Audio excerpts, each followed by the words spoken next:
C'est pas facile de parler en français, mais on va essayer. Et surtout quand on parle de la douleur. La douleur en général, c'est un sujet qu'il faut parler en hébreu. Apparemment, c'est trop douloureux pour parler en français.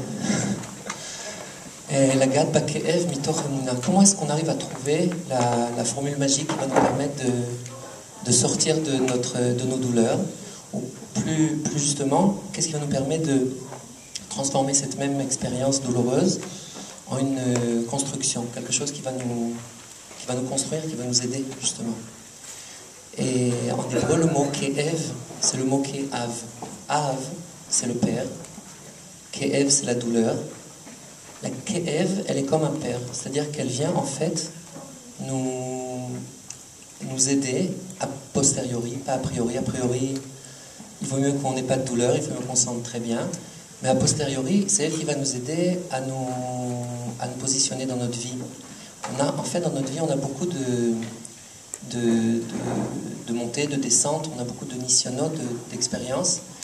Et souvent, on oublie un petit peu ce qui nous rapproche du centre, le centre de notre vie.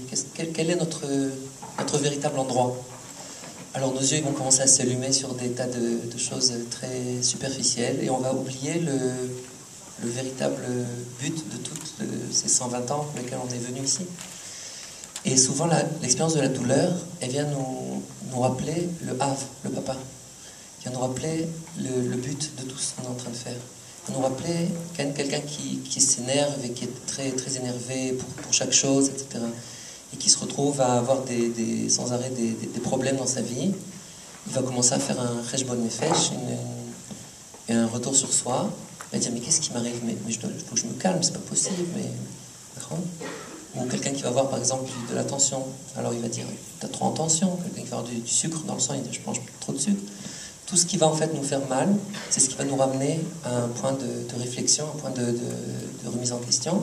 Et c'est ça qui va nous construire finalement.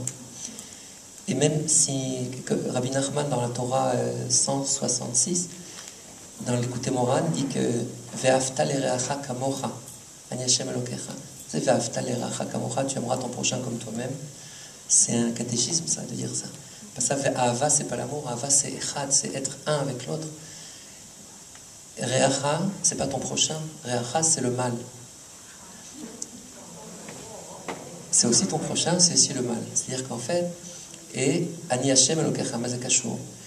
Et là, quand tu arrives à rencontrer le mal, quand tu arrives à aimer le mal, c'est-à-dire le comprendre de l'intérieur, alors ça c'est mettre quoi la Torah Kula, c'est toute la Torah.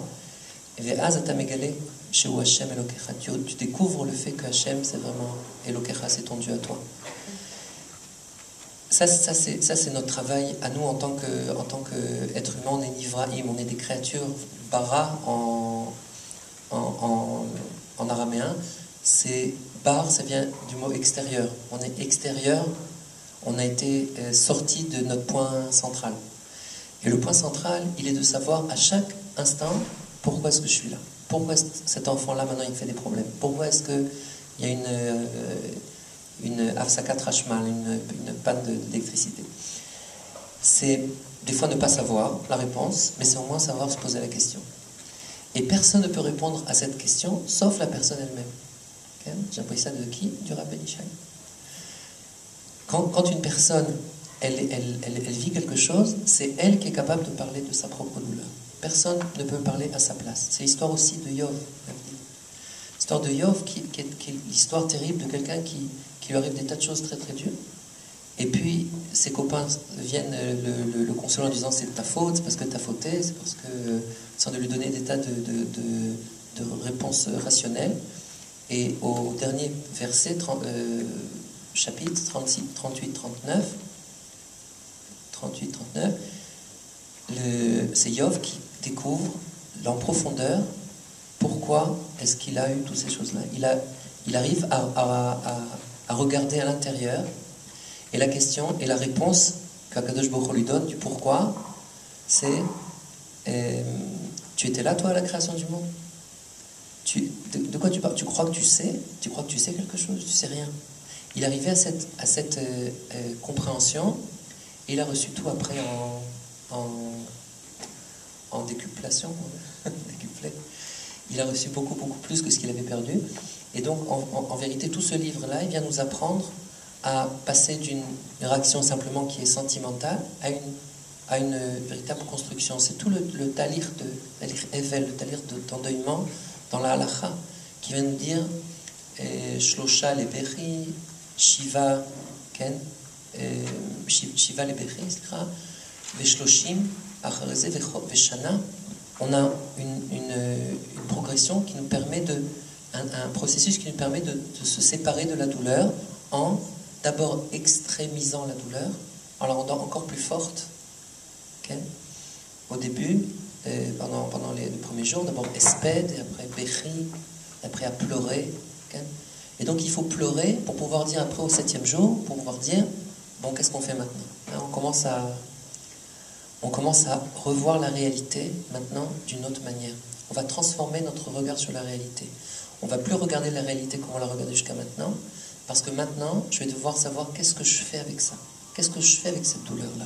Cette douleur-là vient me projeter à un autre endroit dans ma vie, me créer une autre manière de voir les choses. Et c'est pour la raison pour laquelle les petits-enfants de 18 ans en Israël, ce n'est pas les petits-enfants de 18 ans en France. C'est des enfants qui ont déjà la conscience de l'armée, la conscience qu'ils sont prêts à mourir pour sauver leurs copains. Et donc ils vivent dans une réalité qui est complètement différente que l'enfant gâté. Ça, c'est l'image un petit peu qu'on a du bébé. Vous savez, le bébé qui demande son biberon et qui pleure et qui est dans son lit. Et la mère, elle a deux possibilités. La première possibilité, c'est de lui donner le biberon avant qu'il pleure. C'est qu'il y a un biberon comme ça, toujours prêt pour surtout qu'il ne pleure pas, parce que je ne supporte pas les cris des bébés. Ou bien c'est une maman qui s'en fiche, et donc il laisse son bébé pleurer. Dans les deux cas, le bébé ne va pas dessiner le biberon qui lui manque. Il ne va pas créer l'image du manque en lui. Il ne va pas dessiner le biberon. Il y a dans un seul état où le bébé il va vraiment dessiner ce biberon, c'est quand elle va lui dire attends un petit peu, et elle va lui préparer doucement, elle va lui amener, il va avoir le temps donc d'attendre, et dans cette attente-là, il va être capable d'apprendre à être patient, à avoir une possibilité de dessiner à l'intérieur l'objet qui lui manque, et de pouvoir comme ça moins être impulsif. C'est quoi un enfant impulsif? C'est un enfant qui ne sait pas souffrir. Donc en hébreu c'est très beau que le mot savlanout vient du mot sevel. C'est-à-dire que c'est quoi en fait savlanout? C'est quoi en fait la possibilité d'être patient? C'est la possibilité de dessiner les choses de l'intérieur. Essayez de voir quelqu'un qui vous savez, le début du Shulchan Aruch, le Rabbi Moshe Isserles, au début du Shulchan Aruch, il dit une chose. Shiviti Hashem ledidi tamid klal gadol batorah bemalat hatzadikim olchim lifnei Hashem. Ça veut dire, l'homme il doit se créer une vision de Hashem sans arrêt. Sans arrêt, on a parlé du point du centre. Sans arrêt, essayez de penser à quelqu'un qui vit comme ça, qui voit sans arrêt 4 lettres, Yud Ke Vav Ke. Il cuisine, il change les couches de son enfant, il conduit, il fait tout ce qu'il fait d'habitude, mais il a un but, c'est de se rapprocher de ces 4 lettres-là. Essayez de comprendre que cette personne-là, elle va vivre dans un autre monde. D'abord, elle n'est pas dépendante des montées et des descentes, puisqu'elle a toujours cette chose-là qui en fait son but. Pensez pas en Beth Amikdash, mais au Todava. Et donc tout ce qui va se passer finalement, c'est pour le ramener à cette compréhension de ces 4 lettres. Donc toutes ces expériences qu'il va passer, toutes ces montées, toutes ces descentes, toutes ces souffrances, tout ce qu'il va avoir, ça va être sans arrêt pour lui faire comprendre qu'est-ce que c'est que cette chose-là qui vient en fait la vote, créer le monde, soutenir le monde. Et donc tout ce qui va se passer, il va simplement enrichir son monde intérieur, monde de dessin intérieur. C'est quoi ce monde de dessin intérieur? Le Rav Kook parle beaucoup de cette chose-là, de Atsiorim Apnimim, représentation mentale, on dit en psychologie. C'est quoi le monde des représentations mentales? C'est avant la pensée. C'est, en fait, vous savez, il y a beaucoup de jeunes aujourd'hui qui s'ennuient. Chaque 2 phrases, c'est « je m'ennuie ». Pourquoi ils s'ennuient? Ils s'ennuient parce qu'ils n'ont pas créé un monde de dessin intérieur suffisamment riche. Et donc, à partir du moment où ils vont manquer de feux d'artifice, de colorants dans la nourriture, ou bien de films, ou bien d'expériences fortes de l'extérieur, ils vont sans arrêt sentir qu'ils n'ont rien dans leur vie. Mais pensez à un enfant qui est plein de dessins intérieurs. Et donc tous les livres qu'il va lire, tout ce qu'il va faire en création, tout ce qu'il va faire en chavaya, en expérience dans la nature, ça va être simplement pour renforcer cette expérience intérieure. Il va être un enfant qui ne va jamais s'ennuyer. Mais c'est ça un petit peu le but, on peut dire, de la douleur. La douleur, elle nous ramène à un point de concentration de l'esprit, de la volonté, de l'être, qui est beaucoup plus central. Et donc, on devient des grands philosophes quand on a une grande douleur. Donc, on commence à comprendre la vie un peu différemment que la personne qui est gâtée, c'est-à-dire qui n'a pas inclus ce principe-là dans sa vie. C'est pourquoi la halacha, c'est pour ça que le Shulchan Arour d'abord commence par Shiviti Hashem enegdi tamid klal gadol b'Torah.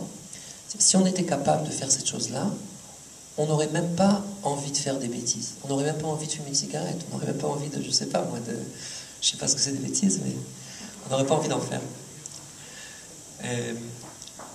Et donc, quand on apprend après à prier, quand on apprend à vraiment prier, vous connaissez David Ben Yosef, peut-être, qui a écrit un livre qui s'appelle « Est-ce qu'il y a un risque pour l'amour ?» Emissikou il Ava. Et c'est un titre, quelqu'un de très intéressant. Et il décrit cette expérience de chaque matin, avant la prière, il se lève à 5h du matin, il prend une douche froide et il pleure.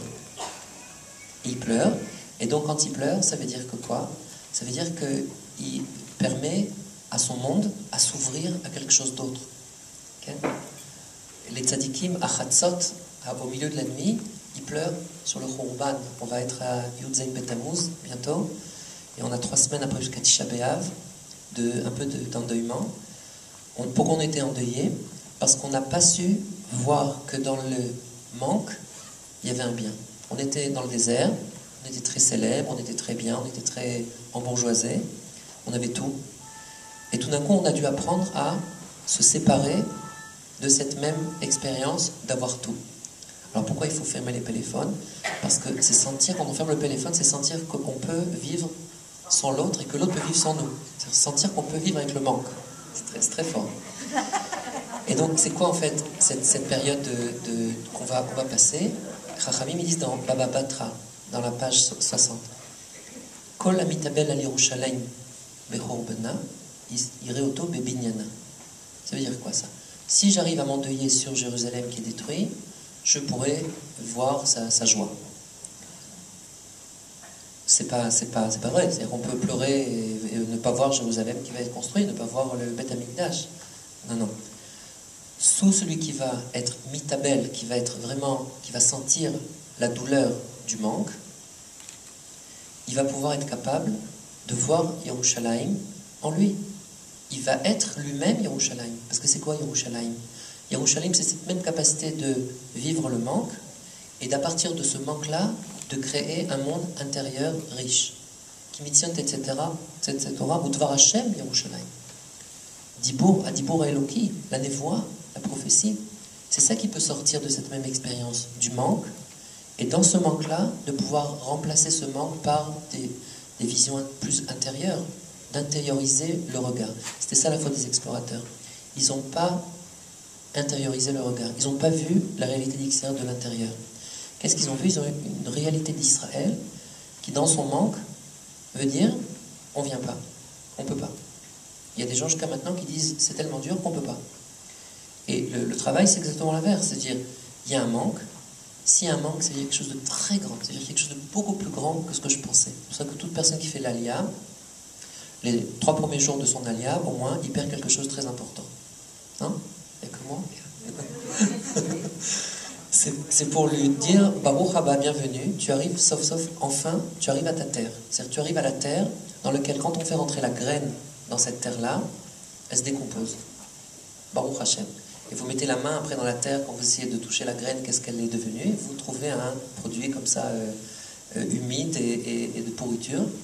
Et vous êtes très très content. Parce que ça veut dire que dans 20 ans, il va y avoir un grand arbre avec plein de fruits, avec plein d'ombres, avec plein de choses très bien. C'est-à-dire qu'en fait, cette expérience de manque, de décomposition, c'est ce qui crée, en vérité, notre possibilité de nous relier à nous-mêmes véritablement. Et si on n'avait pas cette décomposition, on n'aurait pas pu savoir qui on était vraiment. C'est ce qui se passe. Je suis arrivé en retard parce qu'il y avait quelqu'un qui pleurait et je ne pouvais pas lui dire, je suis désolé, j'ai une conférence. Alors j'ai dû être avec lui, et ça fait tellement de temps que j'attends qu'il pleure. Tellement de temps que j'attends qu'il pleure. Il n'arrivait pas à pleurer. Et ça lui a fait un bien fou de pleurer. Vous savez que le plus grand de nos problèmes, c'est qu'on ne sait pas pleurer. On n'arrive pas à pleurer. Surtout les hommes. Les femmes, Baruch Hashem. Alors, les hommes, on est des autistes. C'est des scientifiques, des psychologues aux États-Unis qui ont fait une recherche très sérieuse et qui ont décrété les hommes sont des autistes. Et tout leur travail, le travail de l'homme, c'est d'apprendre à être Av. Ke'ev, on me disait Ke'av, c'est d'être un père. C'est quoi d'être un père? C'est Av Rachamim, on dit. C'est quoi Midat Rachamim? Rachamim, c'est la possibilité d'être un rechem, d'être un utérus, d'être une force de achala. Comment on dit achala? Je sais pas. Réceptacle, de contenance. C'est-à-dire de créer une force en l'autre. À partir du moment où tu es capable d'écouter la douleur de l'autre, ça veut dire que tu es pour lui Midat Rachamim. Donc tu es capable de le contenir. Et donc il va pouvoir pleurer. C'est quoi le problème de nos enfants? C'est qu'ils ont appris à ne pas pleurer. On leur dit quand ils pleuraient, on leur a dit ne pleure pas, c'est pas bien, arrête de pleurer. Après ils doivent pleurer à minuit et ils n'arrivent plus à pleurer pour le temple. Donc qu'est-ce qu'on doit faire? On doit apprendre d'Afka à pleurer aussi avec eux des fois, à toucher à la douleur, à notre propre douleur. C'est très bien, c'est très important. Pourquoi? Parce que le fait de pouvoir toucher la douleur, et c'est ce qui s'est passé dans cette rencontre-là, c'est ce qui va lui permettre de changer toute sa façon de fonctionner. C'est un petit garçon qui a vécu avec beaucoup de violence et qui donc tout son développement a été en créant une agana narcissiste, une défense, protection de son être narcissistique. Et donc il était sans arrêt comme quelqu'un qui est fier, quelqu'un qui n'est pas capable de s'ouvrir.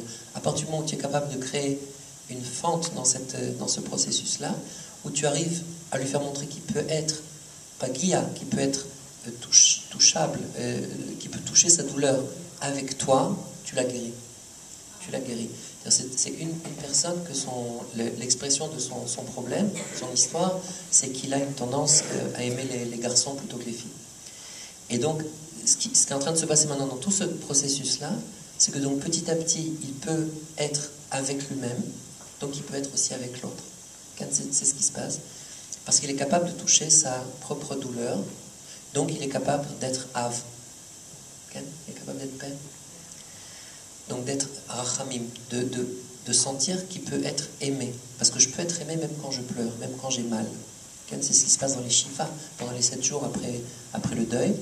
On se rend compte qu'on est capable de pleurer avec l'autre et les autres nous aiment quand même, ou plus justement, ils se rapprochent de nous. C'est-à-dire qu'il y a en plus quelque chose qui change dans le rapport avec l'autre. Donc il y a une grande différence entre la Torah qu'on apprend, Torah de Moshe qui est là, qu'on étudie, et une autre Torah qui s'appelle Torah Hashem. C'est quoi Torah Hashem? C'est la Torah des chutes. C'est-à-dire qu'il y a une Torah qu'on a reçue au Mont Sinaï, et qui est en fait la lunette avec laquelle je vais pouvoir comprendre ma réalité. C'est un peu la clé de la porte.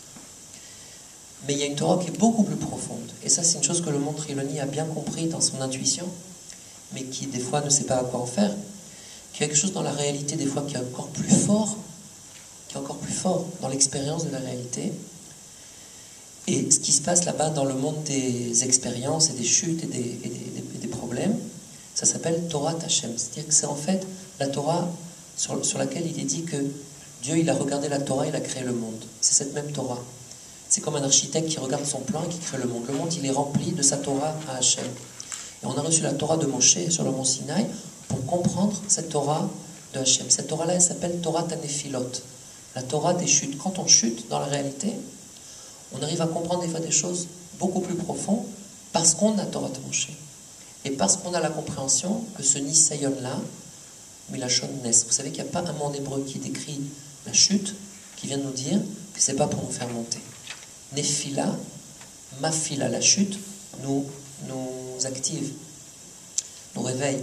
Le mot ra, c'est les lettres du mot Er, réveillé. Le mot Mashber, crise, c'est du mot naissance. Mashber, la femme qui s'assoit là sur le Mashber, c'est la femme qui accouche. Nisayon, l'épreuve, la chose naissent. C'est le miracle naît, c'est ce qui est au-dessus de la nature, ça va nous élever au-dessus de notre propre nature. Donc toute la pensée juive, en fait, on est le seul peuple qui est capable pendant 2000 ans d'être en galoute. C'est quoi être en galoute? On a dit, c'est être détaché du point intérieur de notre vie, en vérité. Du point qui est notre fonction sur Terre, qui est notre but. Pourquoi est-ce qu'on est venu? Okay? C'est quoi le but de tout ce machin-là? De venir, de pleurer, d'avoir un peu de sentiments, un peu, des fois des petites histoires. Pourquoi tout ça? Et là, il y a quelque chose qui vient nous éclairer ce grand point d'interrogation, c'est nos chutes. Les Chazal, ils disent, les Chachamim disent, En Adam omed al divrei Torah laim ken nirshal bahem. Tu ne peux pas te tenir sur ce que tu dis si tu n'as pas chuté dans ce que tu dis. C'est-à-dire que la chute, elle vient te créer une base de parole. Ce dans quoi tu as chuté te permet de dire je suis omed, je tiens sur ce point-là. C'est très important. C'est-à-dire que ça veut dire qu'en fait, dans la douleur, on se crée un espace. Mais ils disent plus que ça, Chazal. Plus un homme il est grand, plus son yetzer hara il est grand, mais plus son yetzer tov aussi il est grand. C'est-à-dire plus cette personne elle est grande, plus elle a une grande volonté, plus elle a des grandes chutes. Et ça c'est vrai pour la grandeur de la chute, mais c'est aussi vrai pour la couleur de la chute. Dis-moi quelles sont tes chutes, je te dirai qui tu es. Si tu tombes dans les plaisirs, par exemple, ça veut dire que tu as une force d'amour en toi. L'amour te rend donnant, le plaisir te rend égoïste. Tu chutes, ta chute, elle vient t'éclairer sur ce que tu es dans ta grandeur. Donc, encore une fois, c'est la personne elle-même, c'est personne qui peut lui dire de l'extérieur, la personne elle-même qui va comprendre, qui va dire, si je suis en colère et qu'à cause de ça j'ai divorcé, ça veut dire que ma force, c'est une force de Messirut Nefesh, qui va me permettre d'aimer ma femme, ma prochaine femme, mais jusqu'à me donner entièrement pour l'aider. C'est la même dimension. La colère et la Messirut Nefesh, la colère elle tue, elle détruit, la Messirut Nefesh elle fait vivre, elle sauve la vie. Chaque chute, elle vient nous éclairer sur son point de Ken, par exemple, on a parlé de Minat Arachamim. Arachamim, dans leur grandeur, c'est Rachamim. Dans leur chute, c'est la Gava. C'est exactement l'inverse. C'est quand je vois que moi, donc je ne peux pas donner à l'autre. Je ne peux pas être Mechil, encore une fois, je ne peux pas donner une force à l'autre. Et donc c'est ça qui va faire que quand on va prier, notre prière va être une prière où on dit que Im sharet tfila ninalu, sharet dima lo ninalu. Les portes, même si les portes de la prière, des fois on sent qu'elles sont fermées, qu'on n'arrive pas à prier, mais quand tu pleures dans la prière, sache-le, elles sont toujours ouvertes. Pourquoi? Parce que le pleur, c'est amtakatadin, ça vient adoucir les dinim. Ça va nous permettre pourquoi d'adoucir les dinim? Parce que si je suis capable de sentir ce qui me manque, alors je lui laisse une place. Okay? Je lui laisse une place, sauf j'arrive à comprendre que je ne comprends pas. Donc je peux sortir de ma gava.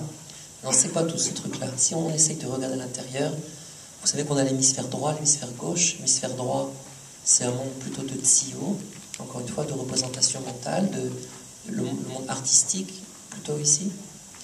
Et l'hémisphère gauche, c'est un monde qui est beaucoup plus, une vision beaucoup plus rationnelle du monde. Okay? À gauche, ça s'appelle le noir de la Bina. Il est beaucoup plus rationnel, il coupe tout. Vous savez que les gens qui sont trop intelligents et qui n'ont pas cette force du côté droit, ils n'arrivent pas à aimer, parce qu'ils n'arrivent pas à sortir de leur géraison, de leur perfectionnisme, de leur critique par rapport à eux-mêmes, aux critiques de l'autre. Et donc ils vivent l'autre sans arrêt avec leur intelligence. Ils n'arrivent pas à rencontrer l'autre. Ce qui va faire qu'on va rencontrer l'autre, c'est ce côté-là, c'est ce côté qui est capable de voir de l'intérieur. Ça s'appelle Mocha Chochma. C'est quoi Chochma en hébreu? Chochma, la sagesse. Koach Ma, la force d'être ma, de s'annuler. Et donc de pouvoir voir les choses de l'intérieur. On a parlé, quand on a parlé de la faute des explorateurs, cette force de Chokhmah, c'est la vision intérieure des choses. La possibilité de voir de plus en plus de l'intérieur. Shiviti Hashem Lenigdi Tamid, de voir sans arrêt que tout est une histoire de Yud Kevav Kev, tout est une histoire de 4 lettres. Et donc tout ce qu'on vit, en vérité, toutes les expériences que l'on vit, c'est pour nous ramener à cette vision intérieure des choses de la Chokhmah. Alors qu'est-ce qui fait qu'on passe de l'un à l'autre?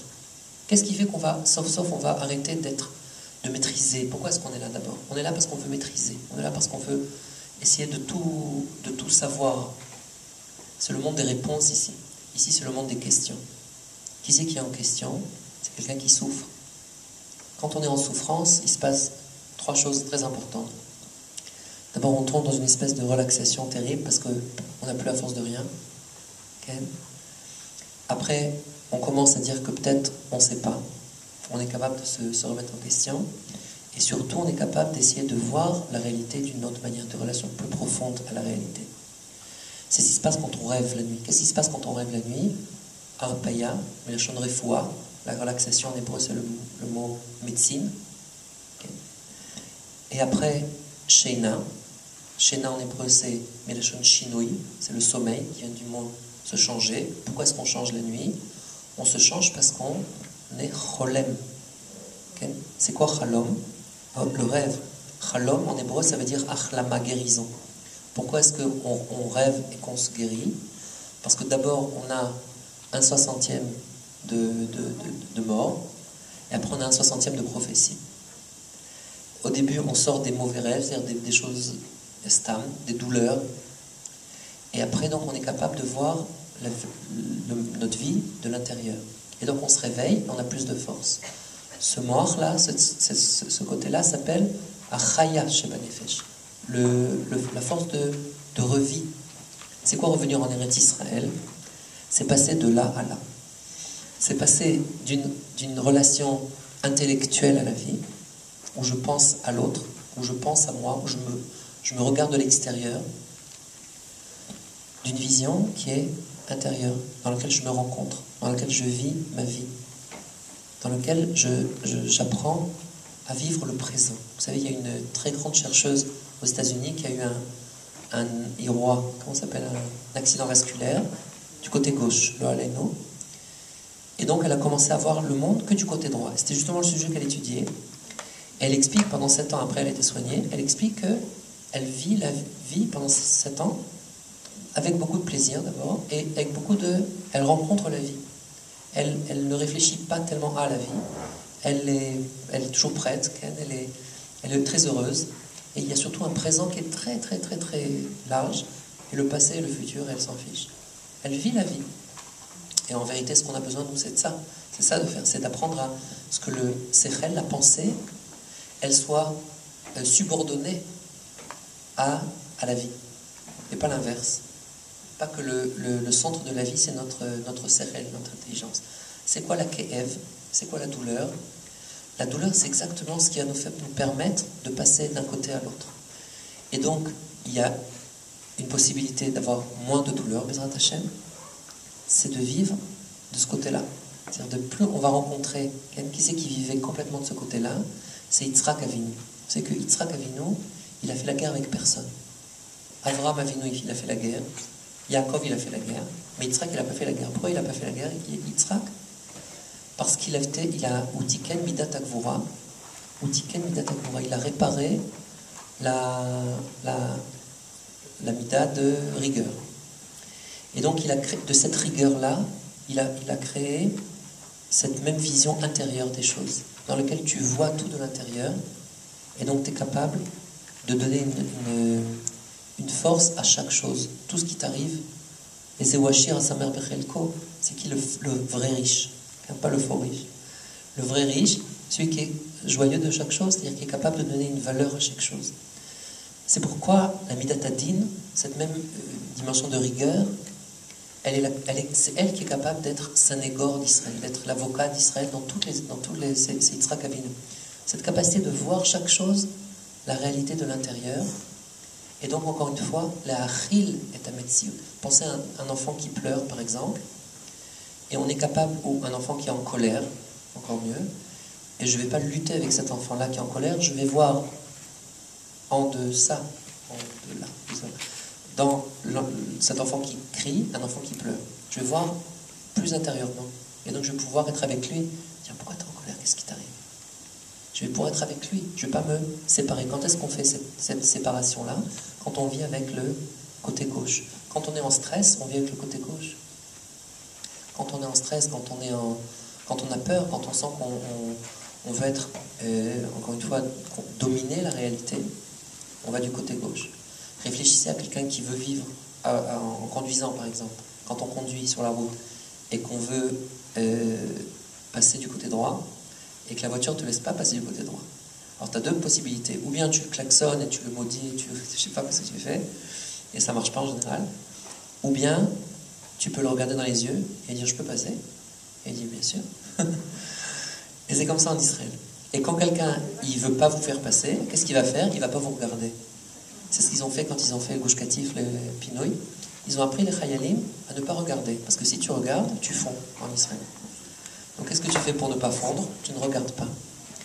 Tout ça, c'est ça c'est ce que vient faire la douleur. La douleur vient nous apprendre, c'est ce qu'on a appris de Yov, vient nous apprendre à regarder la réalité plus de l'intérieur. Et donc de faire monter la réalité à des autres niveaux de perception. C'est une autre vision des choses. Il y a une phrase très forte dans le Sefer Yetzira qui dit En be tova le malami oneg ve en be ra'a le mata minega. Il n'y a pas de bien plus que le oneg. C'est quoi le oneg? C'est ce dont je vous ai parlé ici du côté droit. C'est la source du côté droit en haut, très haut, au niveau de l'inconscient. Le travail de oneg, c'est cette même travailla que nous décrit cette personne-là avec son accident vasculaire gauche, qui rencontre la vie comme elle est. C'est ce qu'on a à Shabbat. C'est quoi Oneg Shabbat? C'est rencontrer la réalité comme elle est. Manger, boire, se promener, parler. Faire tout et être relié à l'autre. Le voir, être avec lui vraiment. Sans volonté de le dominer, sans volonté de le manipuler. Être avec lui complètement. Bien sûr, pour que ça s'épande sur toute la semaine. Ce oneg-là, il n'y a pas plus haut que ça. C'est la plus haute dimension. Okay? C'est dans l'histoire de Rabbi Nachman, c'est le tam. C'est atmimut, la simplicité de la vie. Okay? De prendre plaisir à boire un verre d'eau. De boire un verre d'eau et d'être bien. Simplement de boire un verre d'eau. Et il y a les lettres de oneg, si on les inverse, ça fait nega. Nega, c'est quoi? C'est la douleur. C'est le nega, c'est la plaie, peut-être le dommage. Et c'est les mêmes lettres, mais c'est le plus bas. Et quand le Sefer Yetzira, vous savez que le livre qui s'appelle Sefer Yetzira vient de Avraham Avinu, quand il nous dit ça, qu'il n'est pas plus haut que le oneg et pas plus bas que le nega, il vient nous faire comprendre que derrière un nega, à ta pogesh et ta oneg. Et Erze al Shabbat, Maneg et Shabbat, tout celui qui travaille pour préparer le Shabbat, il aura le plaisir du Oneg Shabbat. C'est-à-dire qu'en fait, le travail, les préparatifs pour le Shabbat, c'est ce qui va nous créer cette même capacité de nous relier au Shabbat. Parce qu'on a travaillé, parce qu'on a une vie dure le vendredi pour préparer ce Shabbat. Donc, c'est ce qui va nous permettre de vivre véritablement le Shabbat, puisqu'on va le rencontrer. Donc, Ve'afta l'ereacha kamocha. Tu peux simplement aimer quand tu es capable de vivre aussi le manque de l'autre. Pensez à une vie de couple dans laquelle, à chaque fois qu'on parle, par exemple, et qu'on n'est pas d'accord, c'est simplement pour comprendre que l'autre, il vient me compléter. Pensez à une Knesset d'Israël, à l'Assemblée d'Israël. Comment ça s'appelle? Le Knesset, le Parlement d'Israël, où tout parti politique qui lutte contre l'autre vient comprendre que si l'autre parti existe, c'est parce que je ne suis pas complet, c'est parce que je vais apprendre de l'autre. Donc je vais apprendre mon manque en rencontrant l'autre. Je vais comprendre mon manque en me mettant un peu de côté, en étant koach ma, en étant chacham. Et Zéou Chacham, Alomed Mikol Adam. C'est qui le Chacham? Celui qui est prêt à apprendre de chaque personne. Et c'est cette capacité de tenir le manque, de soutenir le manque, de le vivre le manque, et de savoir que l'autre va me compléter le manque. C'est cette capacité-là d'aimer et de créer Zahu Shrina Benehem. Okay? Quand deux personnes vivent ensemble et qui sont capables de redescendre la Shrina. Et de sentir cette présence divine qui est là, parce qu'ils ont, chacun a pris conscience que l'autre vient me compléter. Donc, la douleur, elle vient me rappeler mon manque, et plus je vais vivre, plus je vais me considérer comme manquant, plus je vais pouvoir donner une place à l'autre, plus je vais être en oneg, plus je vais faire qu'il y aura moins de néga. C'est pas à mon niveau seulement, c'est un niveau beaucoup plus large. Okay?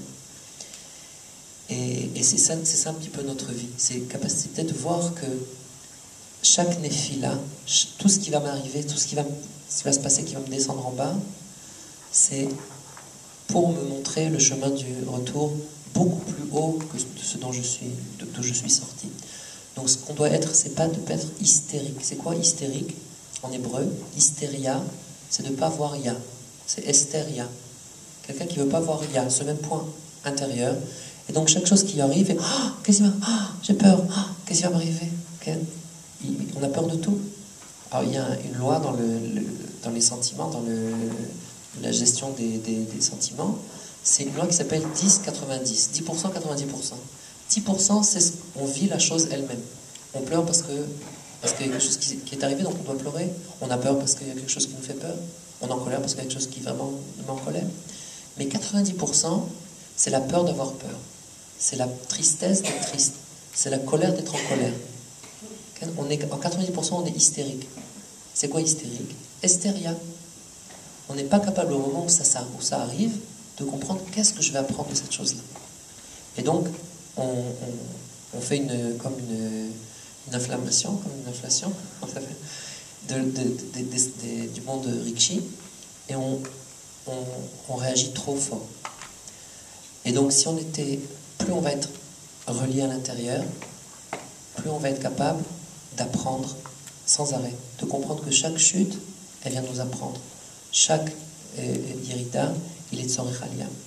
Et donc, on va passer comme ça d'un monde à l'autre. Vous savez qu'aujourd'hui, le problème, c'est que l'enfant, par exemple, est entouré de films, sans arrêt de sha'ashuim, de plaisir extérieur. Et donc, il est comme le bébé qu'on a décrit avec la bakbouk, il n'est pas capable donc de se relier à son monde intérieur. Alors, le mot en hébreu qui veut dire amtana, en hébreu, attente, savlanut, attente, ça vient du mot keter. Keter, c'est cette même dimension dont j'ai parlé en fait toute la discussion aujourd'hui. C'est quoi keter? C'est la couronne du roi. C'est quoi la couronne du roi? C'est la dimension la plus élevée de notre être. C'est l'inconscient. C'est l'endroit où se dessinent les choses de l'intérieur. C'est l'endroit où on est capable de pouvoir tenir notre réalité, de purifier un petit peu nos volontés, de moins vouloir des choses qui ne sont pas importantes, de vouloir des choses surtout qui sont importantes. Qu'est-ce qui va nous permettre de créer ce keter-là? C'est la hamtana. C'est pour ça que le premier mot qu'apprend Oleh Hadash quand il monte en Israël, c'est savlanut. À partir du moment où tu apprends à être mamtin, d'être en hamtana, il y a un verset dans Yov qui dit Katar liseir vachaveka kelelokamilim. Katar liseir en hébreu, keter, ça veut dire hamtin, attends. Donc c'est ce même roi là, ce Mashiach qu'on attend, il viendra de notre capacité d'Afka de pas de dire Mashiach now, que le Mashiach vienne maintenant, ou que la Géoula maintenant, ou que je sais pas, que tout maintenant. Non, c'est l'inverse. C'est notre capacité de dire ça va pas, ça va aller. On est capable de tenir ce manque-là, de le vivre ce manque, de le remplir ce manque. De le remplir pas tout simplement de je le veux maintenant, okay? Mais de le découvrir chacun en nous-mêmes, puisqu'on a en nous-mêmes chacun 10 forces, 10 dimensions d'émanation de Hachem dans le monde, et on est capable, nous tous, de se développer, de se faire grandir, de faire qu'il y ait plus de place pour lui, parce qu'on va être capable de concentrer encore une fois notre pensée à un point plus intérieur, Et ça, c'est parce qu'on est capable d'être en amtana. Donc si on ne reçoit rien du tout, on est comme le bébé qui est complètement abandonné, qui ne décide pas de l'intérieur. Si on reçoit trop, on va être comme le bébé qui est gâté. Comme nos enfants qui reçoivent trop et qui ne sont pas capables de vivre le manque. Mais si on est capable d'être entre les deux, alors on dit comme Winnicott a parlé, la imatovadaya, c'est quoi la mère qui est bonne mais pas trop, qui est capable de laisser son enfant des fois pleurer, et qui n'est pas hystérique. Et pourquoi? Parce qu'on a dit, si l'enfant est capable de pleurer, il est capable de toucher la douleur, il est capable de dessiner. Et c'est ce qu'on va faire maintenant. Yudzein Betamuz, jusqu'à Tisha B'Av, c'est pas une période triste. C'est une période très, très joyeuse. C'est une période dans laquelle on est capable de toucher la douleur. Ça, c'est vrai. Mais c'est pas pour ça qu'on est triste. Au contraire. Je vous ai dit, je viens d'un traitement dans lequel la personne, parce qu'elle a pleuré, elle a été contente. Plus on est capable de toucher la douleur, plus on est capable de toucher la douleur, plus on est capable de se rapprocher de l'essence de la vie, l'essence de l'être. Mais bien sûr, tout ça, tout ce qu'on a dit, c'est Bediavad, c'est a posteriori. A priori, besoin d'Hachem, qu'on n'ait besoin d'aucune douleur et que tout aille pour le mieux, dans le meilleur des mondes. Mais simplement qu'on sache que si des fois ça va pas, eh ben ça va aller, comme on dit. C'est-à-dire que le manque n'est pas une perte. Le manque, c'est un tremplin. C'est quelque chose qui va nous aider à créer autre chose et à mieux comprendre pourquoi est-ce qu'on est là, qu'est-ce qui fait le sens de toute cette histoire-là, 120 ans ici. S'il y a des questions, je serais très heureux de répondre. On dit en général que l'inconscient chez Freud, c'est un monde de yetzarim, enfin de pulsions, de mauvaises pensées, etc. Et là, j'ai parlé de l'inconscient comme quelque chose qui est très pur, qui est très fort, qui est très élevé, c'est une très très bonne question. Non, dans aucune dimension, la psychologie juive vient contredire la psychologie. Elle vient, je crois, l'enrichir. Elle vient toujours, elle n'annule presque rien du tout, elle vient surtout enrichir. C'est un des chidushim que j'ai appris du Rav Gizbo, qui a dit que l'omuda, donc l'inconscient, est parallèle à la emuna. C'est-à-dire qu'il y a comme j'ai dit, Kizel Omadza Sa Elokim. Il y a un verset dans Kohelet qui est très fort, qui dit qu'on tombe là où Kizel Omadza Sa Elokim. Le mal vient nous. Le Rav Kook, il utilise ça, c'est une phrase de Sefer Yetzira. La profondeur du mal vient nous faire comprendre la profondeur du bien. Et donc, encore une fois, l'endroit où je vais chuter, c'est l'endroit qui va m'éclairer, en vérité. C'est l'endroit qui va me faire comprendre qui je suis véritablement. Donc notre émouna, vous savez, dans toutes les langues, quand on dit la foi, c'est une hérésie de parler en français. La foi, c'est un credo. La foi, c'est de dire que tout est Hachem.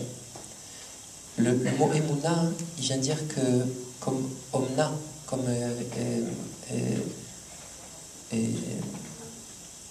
omna, adoptation, adopter. Adoption.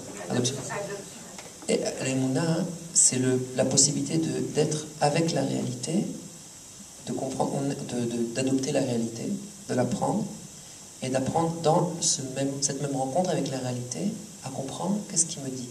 Okay. On est comme le surfeur sur les vagues, exactement.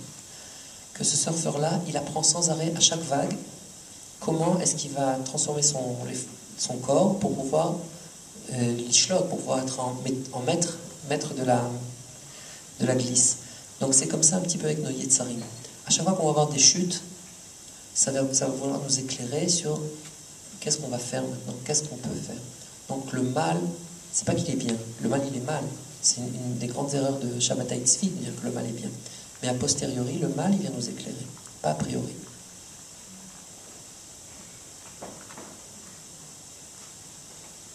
Comment allez-vous?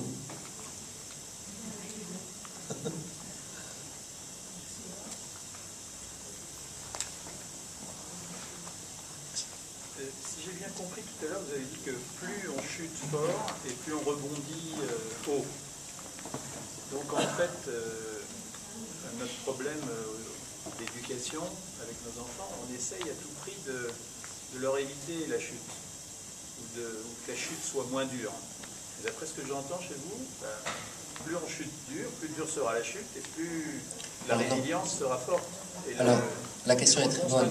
Est-ce que ça veut dire qu'on doit éduquer nos enfants à se cogner dans les murs, à se cogner dans les murs, à faire des erreurs, on va les mettre même en épreuve, c'est encore mieux, on va les mettre en épreuve. Non, c'est bien ce que j'ai dit, c'est la grande erreur. Sachez-le, il n'y a pas une autre erreur que cette erreur-là. C'est une des choses que le christianisme nous a fait le plus mal. C'est de confondre l'a priori et le posteriori. C'est la chose la plus grave. Ils ont créé une date, une religion, on n'est pas une religion. Ils ont créé une date dans laquelle ils ont immobilisé les valeurs, et donc il n'y a plus a priori. Si le monde, il est pour le bien, donc le monde est bien. Okay, c'est ce qu'ils ont dit. Et si l'enfant, il a en lui une neshama divine, il est le divin enfant, il est déjà divin. Donc on va diviniser le bébé. Toute la pensée, elle est complètement... J'ai écrit un livre qui s'appelle Al-Sfat Eden, que je montre, il y a 13 Ivutim de la Marshava, 13 déformations de la pensée qui nous ont rentré de façon très systématique et dans lesquelles j'essaie de montrer comme le travail avec ces mauvaises pensées, c'est de voir encore une fois la racine du mal qui est bien. Avec des exemples cliniques, etc. Le travail de l'éducation, c'est sûrement pas de faire du mal à nos enfants, mais c'est de savoir que quand un enfant il a 1 an et il chute, on peut le regarder et dire « Oh, qu'est-ce que tu vas faire maintenant? Allez, de l'accompagner dans sa capacité à créer ses forces en lui-même. Et quand ça va être un adolescent qui va mettre des boucles d'oreilles un peu partout, on va pouvoir aussi l'accompagner à apprendre à parler à ce qui lui fait mal, savoir sortir ses douleurs, les tamlel regashot dans les mots, mettre des mots sur ses sentiments. Et on va lui apprendre en mettant des mots. Il y a une phrase dans la Chassidoute qui est Manitou, vous savez, il disait que Chassidoute c'est Chatsidoute, c'est moitié doute, moitié pas doute. Alors, pourquoi? Parce que en Chassidoute on dit Tarshov tov yetov. Pense bien, tout va aller bien. Pensée positive, tout va bien, tout est pour le bien dans le meilleur des mondes. Et nous, ce qu'on a appris aujourd'hui, c'est d'apprendre à penser mal, Dafka. Il faut apprendre à penser douleur, il faut apprendre à rencontrer la douleur. Et des fois, il faut pleurer. Parce que si tu dis sans arrêt, soit joyeux, soit joyeux, soit joyeux, tu vas être toujours triste. Ce qui se passe chez Breslev. Plus tu es joyeux, plus tu dis toujours, il faut être joyeux, il faut être joyeux, plus en toi, en vérité, tu restes triste parce que tu sens que tu n'es pas vraiment joyeux. Donc tu es sans arrêt frustré de ne pas être où tu aurais voulu être. Donc quand notre enfant, il chute, quand notre enfant, il tombe, quand notre enfant, il a mal, qu'est-ce que tu as, mon chéri? Tu as mal? Oh oui, qu'est-ce qui s'est passé? Oh, c'est très dur. On va être rachamim avec lui. Au contraire, on ne va pas le pousser à avoir mal. On va lui apprendre à être dans cette position-là et dire qu'est-ce que tu veux faire maintenant? Il t'a frappé, c'est vrai? Qu'est-ce que tu vas faire? On est avec lui dans sa douleur. On vit avec lui sa douleur et on essaie de réfléchir avec lui qu'est-ce que tu veux faire maintenant? Ça vient de lui, ça ne vient pas de nous. Parce que si on lui donne trop de réponses, on vit ici. Et quand on lui permet d'être en question, permet d'être ici. Il y a eu beaucoup d'enfants après ce qui s'est passé à Itamar, beaucoup d'enfants qui ont eu du mal à dormir la nuit. Et beaucoup de psychologues disaient, enfin pas de psychologues, beaucoup de gens disaient que ce qu'il faut dire aux enfants c'est « Akol tova », Dieu il est partout, tout va bien. Et les enfants, ce que ça crée chez eux, c'est une peur encore plus forte. Vous avez dit ici, il est partout, il était là-bas. Pourquoi il n'était pas là-bas? Ils sont pas bêtes nos enfants, ils sont très intelligents. Donc ce qu'il faut faire avec eux quand ils ont peur, c'est leur dire « Tiens peur, c'est vrai, raconte-moi, de quoi tu as peur ?» Mais ça fait très peur, c'est vrai, tu as raison. On va que quelqu'un vienne maintenant dans la maison et c'est terrible. Tu sais que moi aussi, des fois, j'ai eu ça. Tu sais qu'une fois, j'ai eu très très peur comme ça, j'ai entendu du bruit. Qu'est-ce que tu ressens alors? Et parler avec lui, de qu'est-ce qu'il ressent, et d'être avec lui. Et après ça, après cette discussion, tu sais ce que j'ai fait moi quand j'avais peur? J'ai dit Kriyat Shema, je suis allé dormir, et j'ai dormi très bien.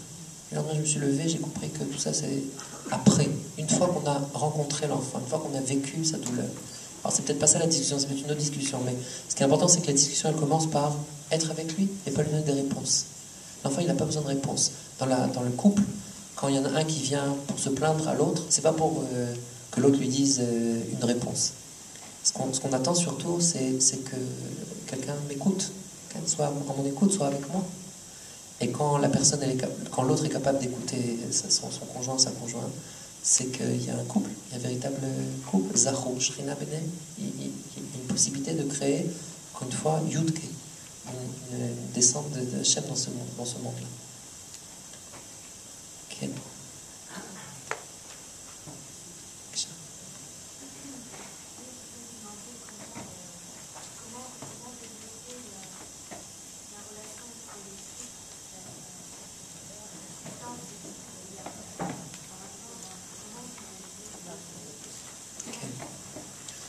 C'est comment développer, c'est une très bonne question, comment développer la relation entre la chute, la substance de la chute, et apprendre à apprendre de la chute.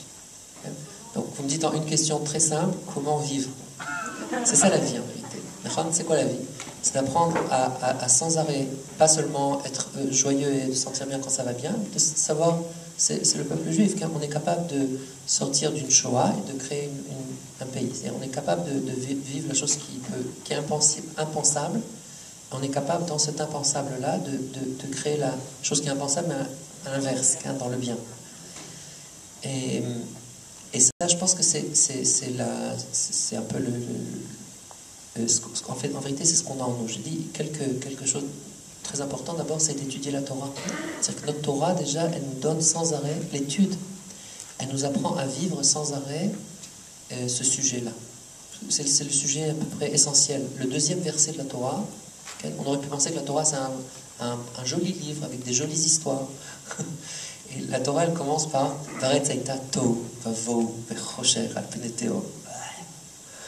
dépression nerveuse.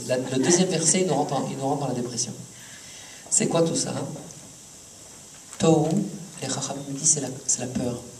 Bohu, c'est la rekanout, c'est le vide, c'est un sentiment de vide intérieur. Chocher, c'est la dépression. Tehom, c'est la peur de perdre contrôle. Okay. C'est le Rav Vali qui explique ça, et le Rav Moshe Raphaël Louria. Donc, on est face à un monde donc, qui est complètement manquant. Et ça vient après le verset qui nous dit, avant le verset qui nous dit que Hachem veut qu'il y ait de la lumière et il a créé la lumière. Donc, tout ce qu'on va nous raconter après dans tout le Tanakh, dans toute la Torah en réalité, c'est comment faire ce passage-là. 1, parce qu'on va étudier. 2, parce qu'on va être capable, de façon authentique, à rencontrer le manque.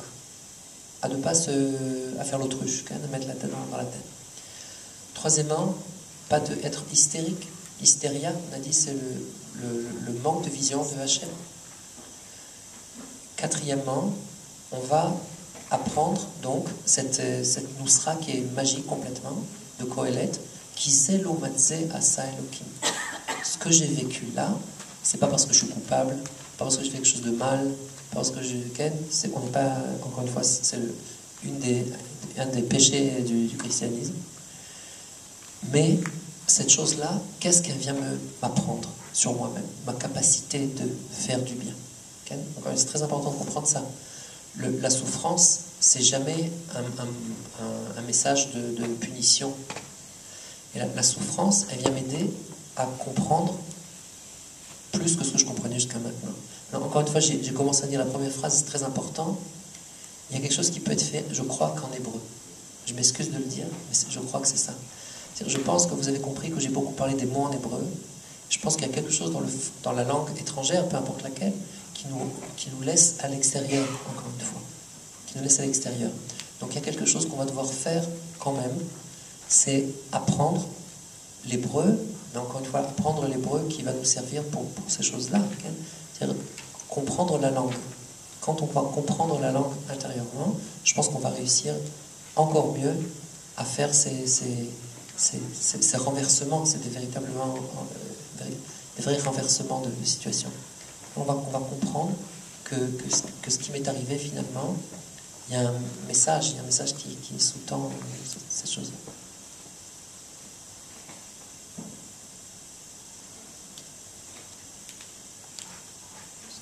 Dernière question. De revenir sur ce que vous dites a priori et a posteriori. Okay. Ça veut dire qu'a priori, on doit tout faire pour que ce soit bien, que tout ça aille bien. Fonctionne. Okay. Et on lâche jamais le morceau. Et a posteriori, on gère le sinistre, quoi, on gère le dégât. Ken, a priori, on lève notre enfant le matin avec un choco et avec un bisou. Mais quand il vient faire après des muscles et qu'il vient nous crier et qu'il vient nous faire... je sais pas pourquoi tu parles comme ça, faut que tu te calmes. On va gérer la chute. On va pas être, parce qu'il crie, lui dire « Ne t'énerve pas, je vais te donner ce que tu veux ». A priori, la relation, ça doit être une relation de contact, de relation, de bienfaisance. A posteriori, on est capable de comprendre que ce qui est en train de se passer chez cet adolescent-là, ça vient le construire, ça vient lui apprendre à vivre. Donc on va être, encore une fois, on va pas être en compétition avec lui, on va pas essayer de le faire taire. On va essayer d'être avec lui, pas dans son cri, dans sa colère, et là la racine de la colère, c'est toujours une douleur. Et d'arriver à lui faire parler de ce qu'il ressent. Vaksha.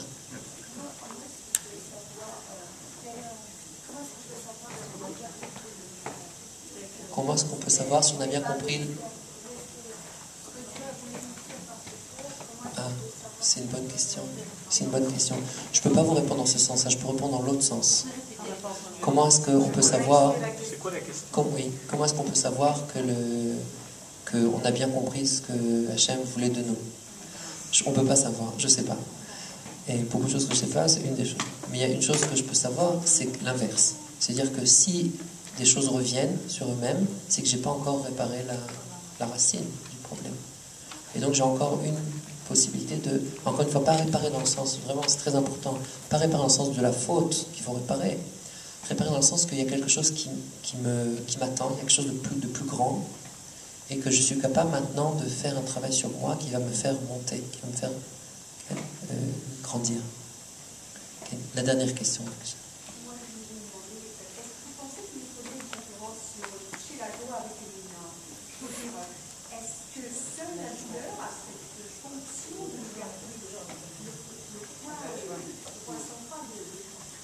Non, il y a deux faces, c'est ce qu'on dit au début, on dit Bereshit. Est-ce qu'il faudrait faire une conférence qui s'appelle toucher la joie avec Emouna, pas seulement toucher la douleur? Est-ce qu'il y a cette même capacité dans la joie d'arriver à ces mêmes constatations? Et le problème, d'abord, c'est que la joie, c'est la shlemut. C'est-à-dire que la joie, c'est l'état d'être le plus élevé. Et donc, Ashrei, celui qui est arrivé à cet état-là, mais c'est un long processus d'être vraiment dans la joie. Dans la douleur, Baruch Hashem, on connaît. Non, mais surtout, ce que je veux dire, c'est comme ça. Il y a Bereshit, Bara, Elohim. Il y a trois chemins pour arriver à cette même shlemut, cette même conception des choses. Il y a Bereshit, c'est Bechorma, Bechormata, Omer Bereshit Rabba. Dans la Chorma, je l'ai dit, il y a une possibilité, à part la douleur, d'avoir la Chorma. La Chorma, elle vient nous éclairer déjà sur le fait de voir les choses de plus de l'intérieur. Donc c'est bien sûr, encore une fois, a priori, on n'a besoin que de ça. Bereshit bara. La deuxième chose, c'est la bria, la réalité. Et ça, c'est souvent par la douleur, bien sûr. Par la douleur, par le manque, on vient à comprendre qu'est-ce qui nous manque. La troisième chose, c'est Elohim. Elohim, c'est ce qui se dévoile après la douleur. C'est cette espèce de relation avec Akadosh Baruch Hu qui est une autre relation, qui est un changement d'être, parce qu'on se retrouve à une autre dimension. La joie, elle est capable quand c'est une joie de Chochma, c'est une joie de Hasaga, une joie de compréhension intérieure. Pas une joie simplement de danser sur la voiture et de dire je suis heureux. Vous avez expliqué ce que vous dites, vous dites joie, vous avez dit shlemut. Est-ce que ça voudrait dire qu'en écho, douleur, c'est manque uniquement?